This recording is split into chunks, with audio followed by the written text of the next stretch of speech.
What's up, amigos? Commander Jaime here today. Today we're gonna do a Zorga deck profile discussion type of video. So it's not gonna not be a deck profile itself, but just some discussion to building the deck itself and what I've seen with both Japanese and English players really just putting together.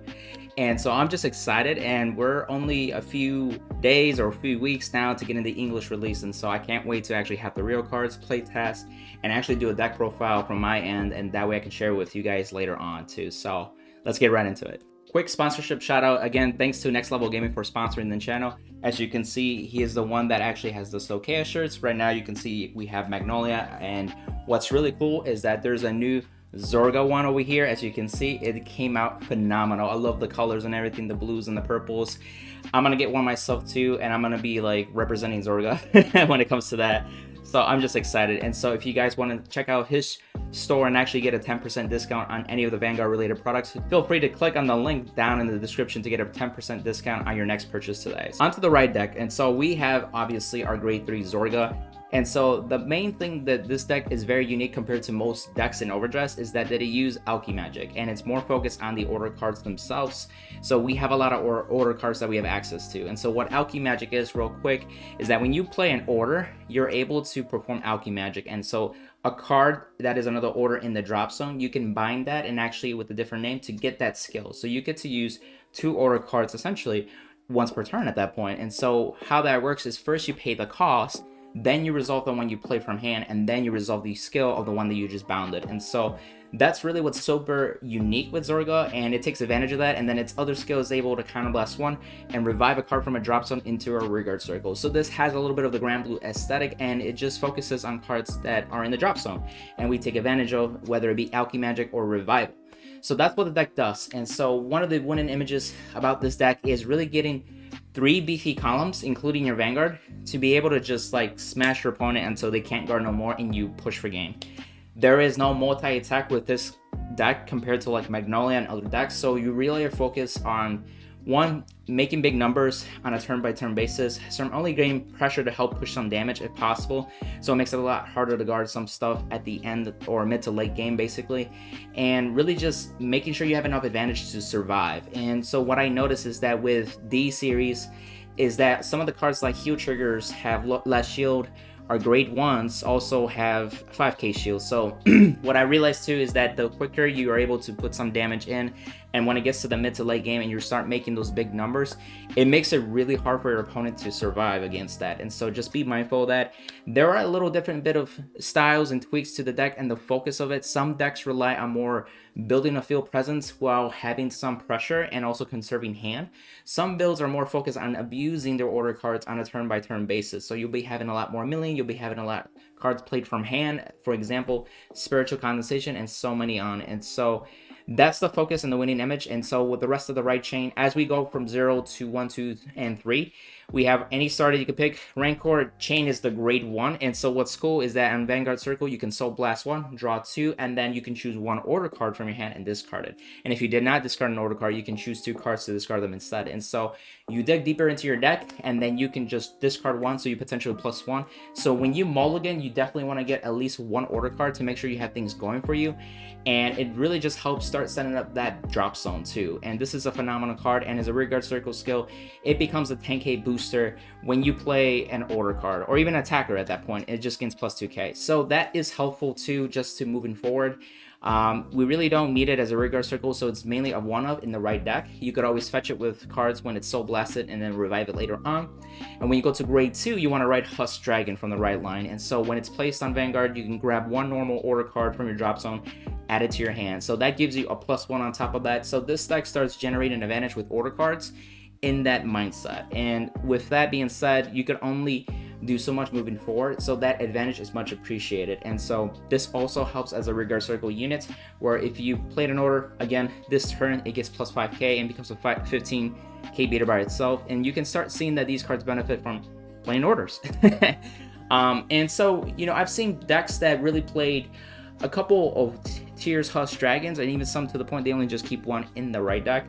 There are other cards that are just more essential, and I'll talk about that as I get to it. And so as you can see, for the right line, we'll have 1 Zorga in the right, 3 in the main because we want a Persona right, because it's super helpful in making numbers and generating soul. Hush Dragon could be something that could be treated from the soul, or if you played another copy or two from the main deck, that is your beater. And Rancor can be a booster, or it just be used for the right line. So that's pretty much it for those guys. And so going into the main deck, I think we'll start with the grade 3s. It just makes more sense at that point. And so as you can see, there's a couple order cards and Hydraulic Ram Dragon. And so let's start with the order cards. And we have over here Grief, Despair, and Rejection. This is the card paired up with this grade 1 order. And I think it's appropriate to mention this card too, is that Spiritual Condensation over here as a grade 1 order is Soul Blast 1, choose a card from a greater equal to less than your Vanguard, and then call it from drop zone into Rigard Circle, and it gets plus 5k. And so this is something you can use in the early game. You can start Soul Blasting units, but that unit gets power. And what I've noticed with this deck is that it only way to make numbers is Persona Right and the order cards. A lot of the other units that get those little pluses can help, but if you can start stacking those bonuses to each other, you really start hitting some magic numbers. We're talking about 23k, 33k, 43k, and even some Observe 53k, for example, and it just really helps with that. That way you have 3 solid attacks and you just keep beating your opponent. So when you do Alchemy Magic, and one of my favorite ones to do is play this from hand and then have Grief, Despair, and Rejection in the drop zone. This card is Counterblast 1, and if your Vanguard is Zorga, choose 3 of your units and they get plus 10k until the end of turn. So this gives your units almost like a front trigger online and almost like a Persona. And so if you Persona Right on top of this, it's plus 20k to the front row, essentially. And if you have a unit that was brought with this, it's another plus 5k to that unit. So at a minimum, one of the units will be plus 15k by these just order cards. And that's super powerful. And so if you have a Hush Dragon, he becomes 25, and then because you played an order card, he becomes 30. Just put a booster behind, and now he's 38, for example, or pushing for different numbers depending on the units, such as Adamantis over here. And you can start seeing that scale.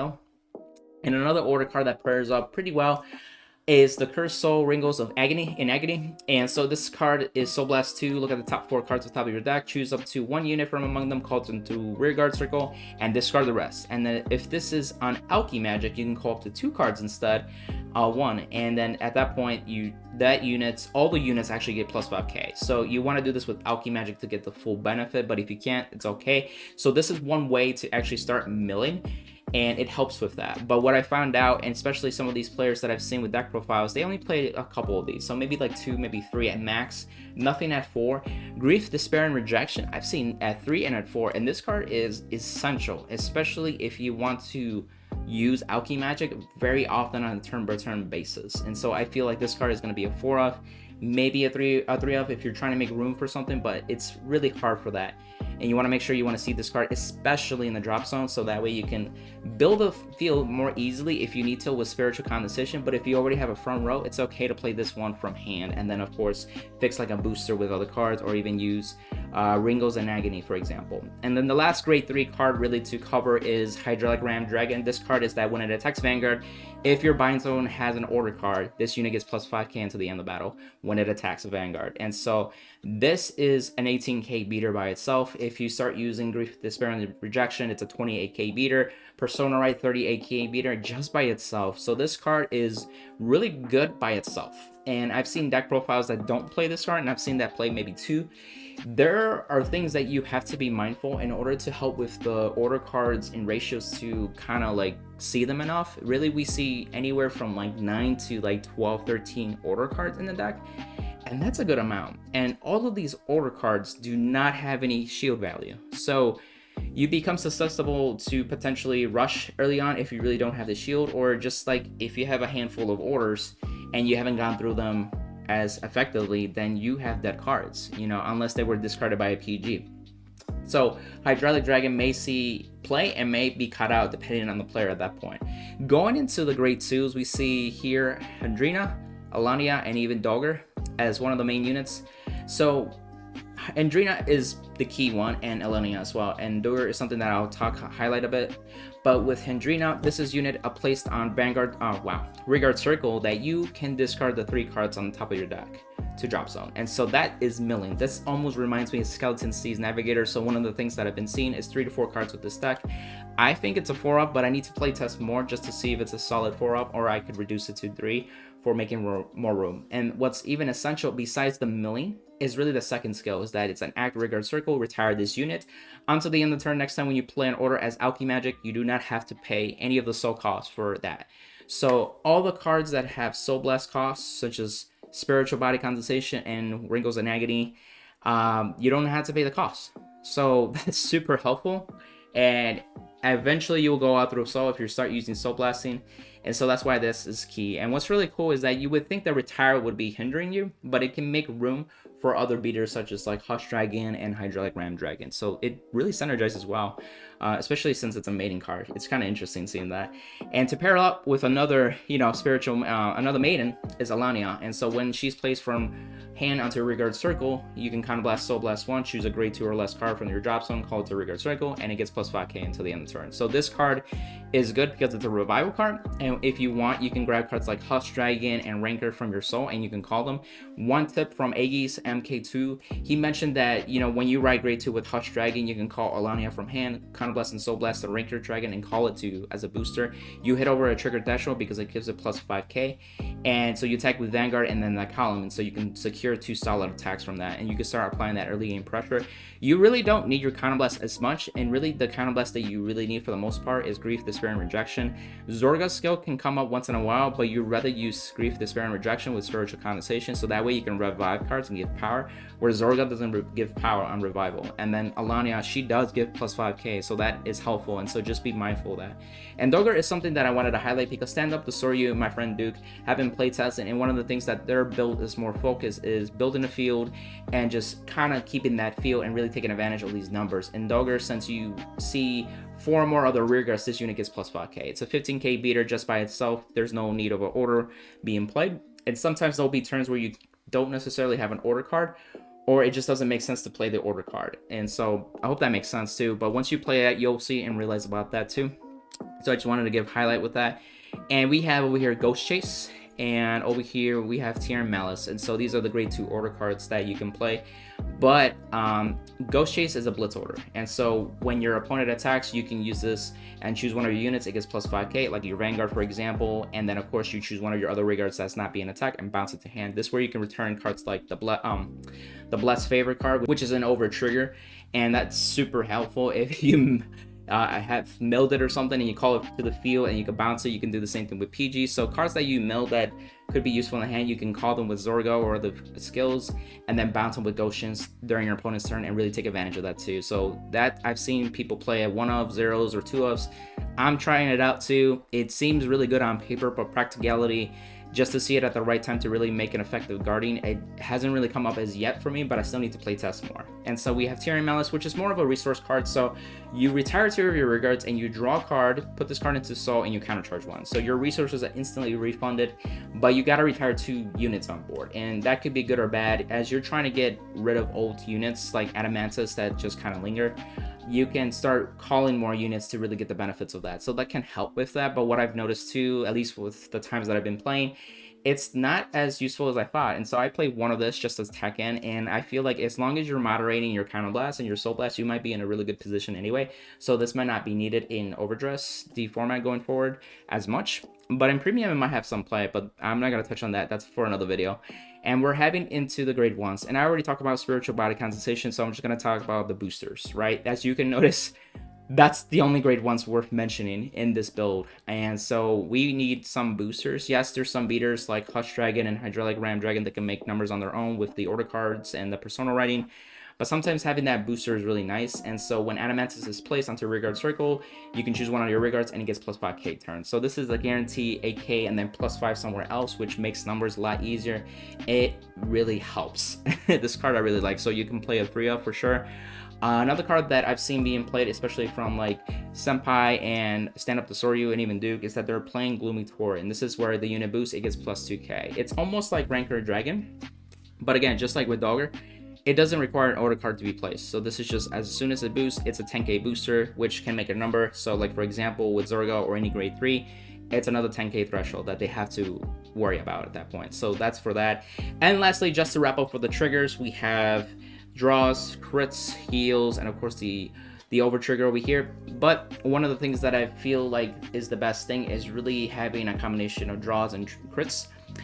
We don't really need fronts as much. Even though you attack with the Vanguard first, you have built your deck around making those numbers. And because you're only a 3 attack deck, you really want to see a crit to push that damage and potentially finish a game when your opponent's at damage 4 and potentially damage 3.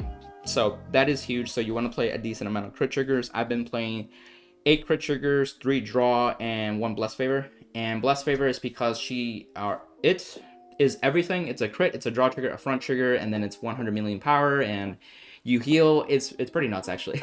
I've resolved this once, and I was just like, this is really nice when it resolves. It's not like super game ending, but it's just like, this is super nice. And so you could almost see it as a placeholder, or you could see it as an extra trigger in that lineup. So if I play 8 crit triggers, this is almost like the 9th crit trigger. Because I play 3 draws, this is going to be the 4th draw, essentially. And you can really start picturing how you line up that trigger zone, for example. And so just to wrap up from the video, like I said, these are some of the discussions that I like to have and really think about the ratios too.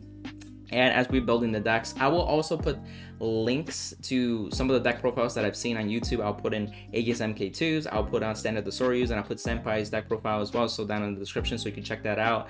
One of the key things is just really just play testing, especially depending on the metagame that you'll be facing at your locals or online. Just be mindful of that. Again, this is the first booster, so things can change in the next sets. So I'm excited for that, but I'm just excited to get the real cards. And so thanks for viewing. And if you liked the video, give it a like, comment down below, tell me your thoughts. I really like to hear you guys' feedback, you know, potential ratios of decks or some revelations or maybe some things that, you know, I might have missed.